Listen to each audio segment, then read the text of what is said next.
Hello friend, welcome back to study with learning and this is Priyanshu. तो जैसा कि आपको पता है, हम अपने प्रैक्टिस सेट का रिवीजन कर रहे हैं। तो चलिए फिर शुरू करते हैं अपना प्रैक्टिस सेट नंबर 2 बिना टाइम वेस्ट किए। क्वेश्चन नंबर 1 से शुरू करते हैं। क्वेश्चन नंबर 1 हो जाएगा, भारत के लिए एक संविधान सभा का विचार पहली बार किसके द्वारा पेश किया गया था? तो इसमें सही ऑप्शन नंबर डी हो जाएगा, एम एन रॉय के द्वारा पेश किया गया था। एम एन रॉय की पुस्तक का नाम हो जाएगा इंडिया इन ट्रांजिशन। ये 1934 में प्रकाशित हुई थी। पहली अप्रत्यक्ष मांग किसने की थी? इसे मैंने ये कहना चाह रहा है, संविधान सभा की पहली अप्रत्यक्ष मांग किसने की थी? तो बाल गंगाधर तिलक ने की थी 1895 में। 1922 में गांधी जी ने यंग इंडिया में संविधान सभा की मांग की थी और पूर्ण स्वराज प्रस्ताव कब हुआ था? ये 1929 में हुआ था। अगला क्वेश्चन देख लें, क्वेश्चन नंबर 2, भारतीय संविधान की 7वीं अनुसूची किससे संबंधित है? तो ऑप्शन नंबर 20 का सही आंसर हो जाएगा शक्तियों का विभाजन।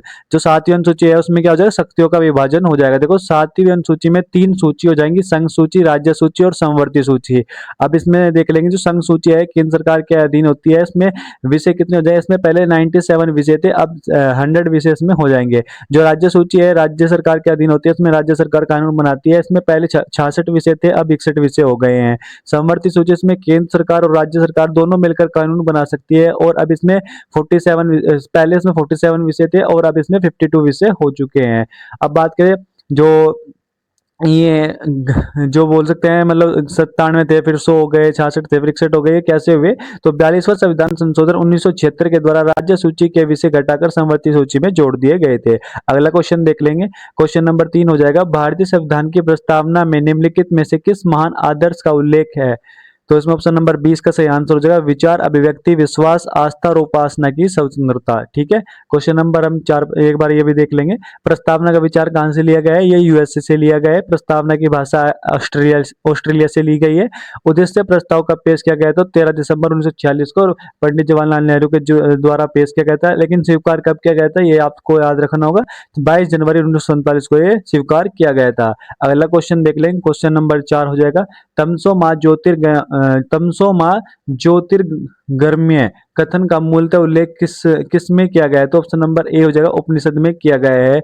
अब बात करें उपनिषद कौन से उपनिषद में किया है? तो वर्ध नारायण उपनिषद में किया है। सबसे बड़ा उपनिषद हो जाएगा ये देखो, एक ये है जबाल उपनिषद। इसमें 4 आश्रम की चर्चा है, ब्रह्मचार्य, गृहस्थ, वानप्रस्थ और सन्यासी। सबसे बड़ा आश्रम कौन सा है? गृहस्थ हो जाएगा। अगला क्वेश्चन हम देख लेंगे, क्वेश्चन नंबर 5, निम्नलिखित में से कौन सा स्थल सिंधु घाटी सभ्यता से संबंधित है? ऑप्शन नंबर ए हो जाएगा मोहनजोदड़ो। अजंता की गुफाएं कहाँ हो जाएगी? महाराष्ट्र में। सांची का स्तूप मध्य प्रदेश में हो जाएगा। भीमबेटका की गुफाएं भी मध्य प्रदेश में हो जाएगी। बात करें जो मोहनजोदड़ो है, इसकी 1922 में राखल दास बनर्जी के द्वारा खोज की गई थी, और मोहनजोदड़ो का अर्थ होता है मर्तकों का टीला। कौन सी नदी के किनारे है? सिंधु नदी के किनारे हो जाएगा। हड़प्पा की जुड़वा राजधानी भी इसको कहा जाता है। मोहनजोदड़ो से हमें क्या क्या प्राप्त होता है? जो वहाँ पे इंपोर्टेंट है, विशाल स्नानागार प्राप्त होता है, और विशाल अन्नागार हमें मोहनजोदड़ो से प्राप्त होता है। देखिए मैं आपको बता दूं, मैं थोड़ा स्पीड से इसलिए चल रहा हूँ क्योंकि हमारी एक ये रिवीजन क्लास है। 20 से 25 मिनट के अंदर हम अपनी सारे क्वेश्चनों को रिवाइज करना होता है। तो अगर आपको थोड़ा प्रॉब्लम हो रही हो आवाज, मतलब स्पीड में, तो आप इसको कम ज़्यादा करके देख सकते हैं, लेकिन मैं कोशिश करूंगा आपको एक बेस्ट रिवीजन देने की। तो चलिए फटाफट शुरू करते हैं। अगर आप मेरे चैनल पे नहीं हो, एक बार चैनल को सब्सक्राइब भी कर दे, बेल आइकन को प्रेस कर दे, जिससे मेरी नेक्स्ट आने वाले वीडियो का नोटिफिकेशन आपको मिलता रहे। तो चलिए फिर नेक्स्ट क्वेश्चन पे चलते हैं। क्वेश्चन नंबर 6 हो जाएगा, ब्यास का प्राचीन नाम क्या हो जाएगा? ब्यास का प्राचीन नाम हो जाएगा विपाशा।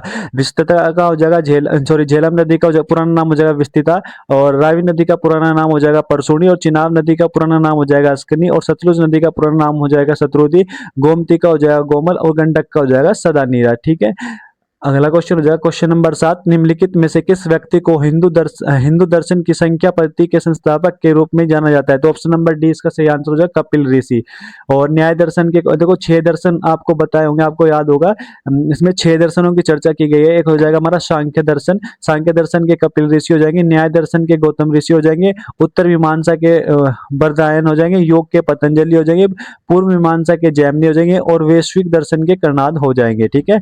अगला क्वेश्चन देख लेंगे, क्वेश्चन नंबर 8, भारत का सबसे अधिक जनसंख्या वाला राज्य कौन सा है? तो उत्तर प्रदेश में सही आंसर हो जाएगा। सबसे अधिक जनसंख्या वाला राज्य उत्तर प्रदेश हो जाएगा, और सबसे कम जनसंख्या वाला सिक्किम हो जाएगा। केंद्र शासित में बात करें तो सबसे ज्यादा जनसंख्या दिल्ली में हो जाएगी, और सबसे कम जनसंख्या केंद्र शासित प्रदेश में लक्षद्वीप की हो जाएगी। अगला क्वेश्चन देख लेंगे, क्वेश्चन नंबर 9, 38वां समांतर रेखा किससे संबंधित 38वीं समांतर रेखा किसको विभाजित करती है? तो ऑप्शन नंबर सी इसका सही आंसर हो जाएगा, उत्तरी कोरिया दक्षिण कोरिया को ये अलग करती है। बात करें जो 49वीं समांतर रेखा है, ये यूएसए और कनाडा को अलग करती है। मेजी नोट फ्रांस और जर्मनी को अलग करती है। हिंडनबर्ग जर्मनी और पोलैंड को अलग करती है। ऑर्डर नीसी जर्मनी और पोलैंड को ही अलग करती है। अगला क्वेश्चन हम देख लेंगे, क्वेश्चन नंबर 10 हो जाएगा, ब्रह्मपुत्र की एक प्रमुख सहायक नदी दिबांग नदी किस राज्य से होकर बहती है? तो ऑप्शन नंबर 20 का सही आंसर हो जाएगा, अरुणाचल प्रदेश और असम से होकर ये बहती है। देखो बात करें ब्रह्मपुत्र की सहायक नदी कौन कौन सी बताई गई है?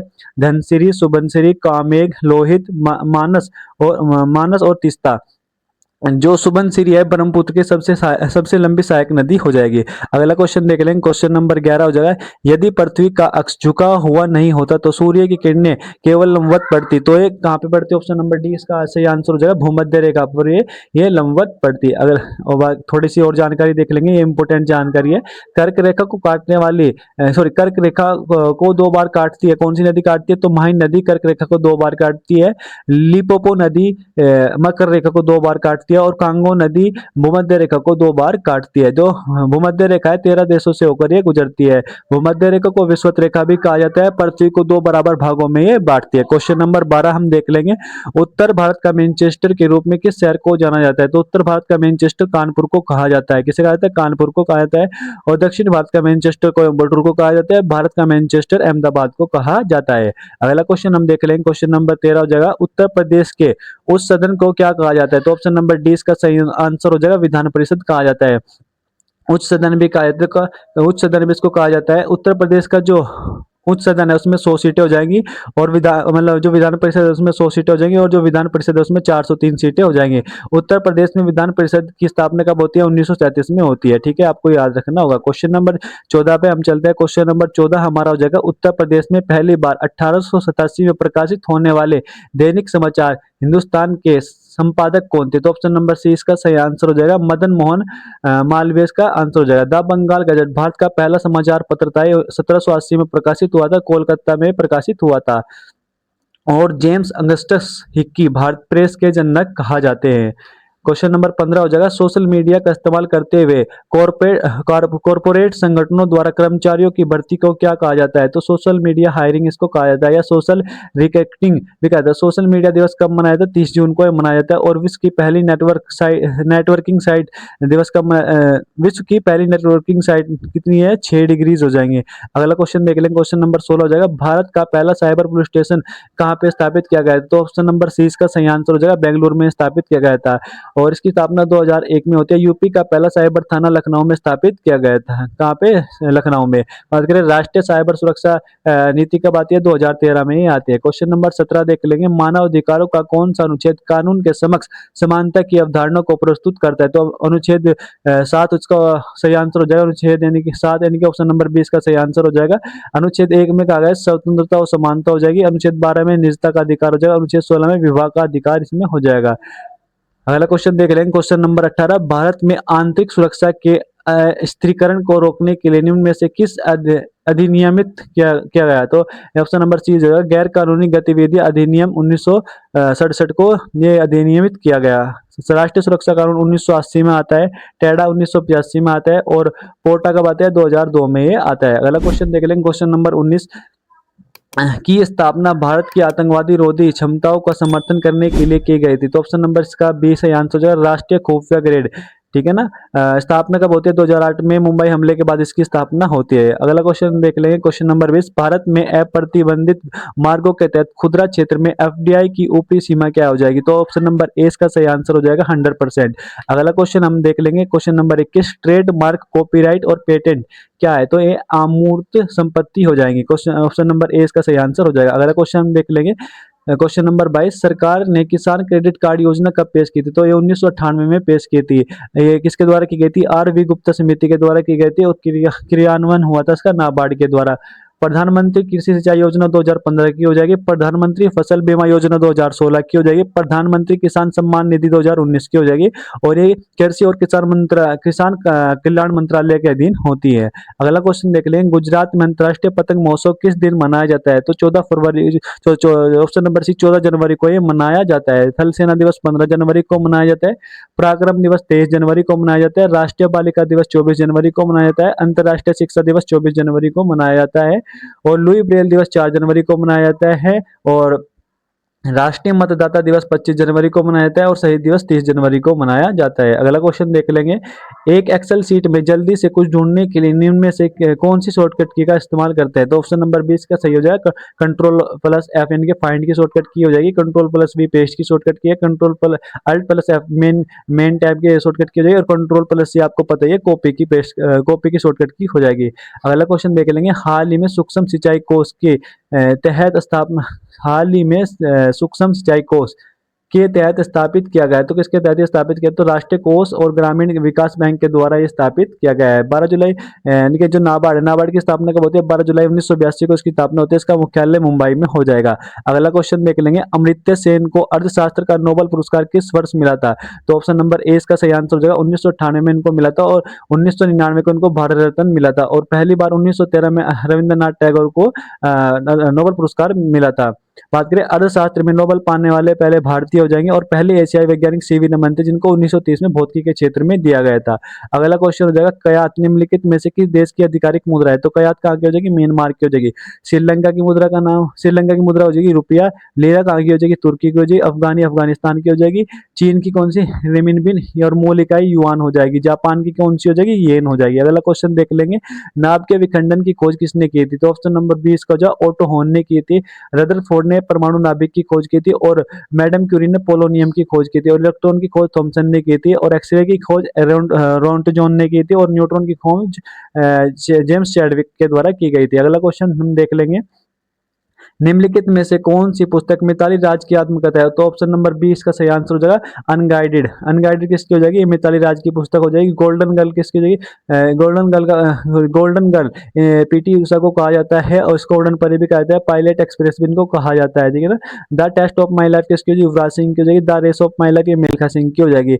आ सेंचुरी इज नॉट इनफ ये सौरव गांगुली की हो जाएगी। गोल्डन बॉय नीरज चोपड़ा ये नवदीप गिल की हो जाएगी। अगला क्वेश्चन हम देख लेंगे, क्वेश्चन नंबर 30, अंतरराष्ट्रीय क्रिकेट में 51 गेंदों में 103 रन बनाने वाली पहली भारतीय महिला कौन बन गई है? यानी कि टी20 अंतरराष्ट्रीय में शतक किसने लगाया? तो हरमनप्रीत कौर ने लगाया है, ठीक है ना। अगला क्वेश्चन हम देख लेंगे, क्वेश्चन नंबर 31, निम्न में से किस मुद्रा मूल्य वर्ग को यूनेस्को के विश्व धरोहर स्थल रानी की बाव में शामिल किया गया था? तो ऑप्शन नंबर सी इसका हो जाएगा नवीनतम 100 रुपए के नोट। देखो 10 रुपए के नोट पे कोंकण का सूर्य मंदिर हो जाएगा, 20 रुपए के नोट पे एलोरा की गुफा हो जाएगी, 50 रुपए के नोट पे हम्पी के स्मारक हो जाएंगे, 100 रुपए के नोट पे रानी की बाव हो जाएगी, 200 रुपए के नोट पे सांची का स्तूप हो जाएगा, और 500 रुपए के नोट पे आपको पता ही है लाल किला हो जाएगा। आप मुझे कमेंट करके बताओ 2000 का जो नोट था उस पे क्या चित्र बना हुआ था। क्वेश्चन नंबर 32 हो जाएगा, केंद्रीय जीएसटी कानून को भारत के राष्ट्रपति ने कब सहमति प्रदान की थी? तो उसका सही आंसर हो जाएगा ऑप्शन नंबर डी, 12 अप्रैल 2017 को अनुमति प्रदान की गई थी। जीएसटी अपनाने वाला पहला देश फ्रांस था। भारत 161वां देश था। 101वां संविधान संशोधन अधिनियम एक्ट था, और 122वां संविधान संशोधन विधेयक था। इसके बाद बात करें क्वेश्चन नंबर 33, निम्नलिखित में से किस भारतीय में रामसर कन्वेंशन के तहत पहला रामसर साइट नामित किया गया? तो उसका ऑप्शन नंबर ए हो जाएगा चिल्का झील। अगर आपको चिल्का झील ऑप्शन में ना मिले तो आप केवला देव भी लगा सकते हो, इन दोनों को एक साथ किया गया है। तो बात करें रामसर सम्मेलन ईरान में हुआ था 2 फरवरी 1971 को हुआ था, लागू हुआ था 1975 में, भारत शामिल हुआ था 1982 में। वर्तमान में 98 देश हो जाएंगे, सबसे बड़ी वर्तमान में 98 रामसर साइट भारत में हो जाएगी, और सबसे बड़ी सुंदरवन हो जाएगी, और सबसे छोटी हो जाएगी रेणुका वेटलैंड जो कि हिमाचल प्रदेश में हो जाएगी। अगला क्वेश्चन हम देख लेंगे, यूएन यानी कि संयुक्त राष्ट्र जनसंख्या कोष का मुख्यालय कहाँ स्थित है? ऑप्शन नंबर सी हो जाएगा न्यूयॉर्क में स्थित है। क्वेश्चन नंबर हम 35 देख लेंगे, निम्नलिखित में से कौन सा ऊर्जा का एक गैर नवीनीकरण स्रोत है? ऑप्शन नंबर ए हो जाएगा कच्चा तेल। अगला क्वेश्चन देख लेंगे, रेडियो एक्टिविटी की खोज का श्रेय किसे दिया जाता है? तो ऑप्शन नंबर डी इसका सही आंसर हो जाएगा हेनरी बेकरल को दिया जाता है। मैडम ऑप्शन जो मेरी क्यूरी इन्होंने क्या कहते हैं रेडियो एक्टिविटी शब्द की खोज की थी, और पोलोनियम और रेडियम की खोज इनके द्वारा की गई थी, ठीक है ना। अगला क्वेश्चन हम देख लेंगे, क्वेश्चन नंबर 37 जो है, कोशिका का अध्ययन को क्या कहा जाता है? कोशिका का अध्ययन को साइटोलॉजी कहा जाता है। फूलों की खेती का अध्ययन फ्लोरिकल्चर कहलाता है। फल व सब्जियों का अध्ययन हार्टिकल्चर कहलाता है। अगर कोशिका सबसे बड़ी कोशिका हो जाएगी शत्रुमुर्ग का अंडा और सबसे छोटी कोशिका हो जाएगी माइक्रोप्लाज्मा। और आज का लास्ट क्वेश्चन हमारा हो जाएगा, हाल ही में दिवंगत मनोज कोठरी का संबंध किस खेल से था? तो इनका संबंध बिलियर्ड से था। अब कुछ का निधन हुआ है, सर सर ने बताया था। अब देख लेंगे। धर्मेंद्र का संबंध किससे था? कला से था। असरानी का संबंध कला से था। रामवी सुतार का संबंध ये मूर्तिकार थे। और विजय रूपानी का संबंध राजनीति से था। और सुबू सोरेन का संबंध राजनीति से था। तो ये थी हमारी आज की क्लास। अगर आपको वीडियो अच्छी लगी हो तो एक बार वीडियो को लाइक कर देंगे, चैनल को सब्सक्राइब कर देंगे, जिससे मेरी आने वाली वीडियो का नोटिफिकेशन आपको मिलता रहे। देखिए, मैं जाने से पहले आपको एक बात बताना चाहता हूँ। मैं आपको सिर्फ एक रिविजन के तौर पे अपनी वीडियो के माध्यम से आपका रिवीजन करवाना चाहता हूँ। अगर मुझसे कोई भी गलती होती है प्रैक्टिस सेट में कुछ या कुछ गलत इन्फॉर्मेशन बोल देता हूँ, तो उसके लिए मैं आपसे माफ़ी मांगना चाहूँगा। धन्यवाद।